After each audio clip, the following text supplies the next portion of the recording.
came to the market, fewer went under contract, fewer sold. It's Friday, January 20th, 2023. I'm Kimberly Barton of Kinetic Realty, your local market expert with this week's Maryland Eastern Shore Report.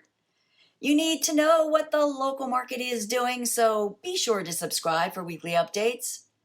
There's not a lot of inventory on the market, but buyer demand remains very slow in Wicomico, Cecil and Dorchester counties. Caroline, Queen Anne's, Talbot, Worcester, Somerset, and Kent Counties all hold at limited. If you're in the market to buy, buying on the Eastern Shore is definitely more affordable than on the Western Shore, giving you more bang for the buck and allowing you to purchase with 100% no money down programs, which further helps the wallet.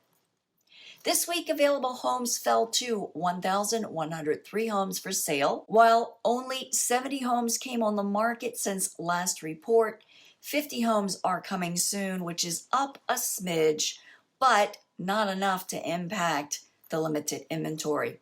57 went under contract, down from last week.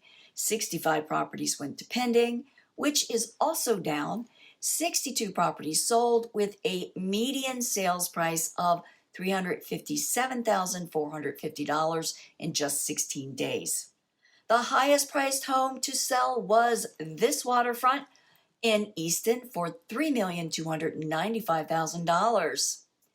Rentals fell to 88 rentals listed, dropping again this week to a median $1,800 per month and rising to 34 days before leased.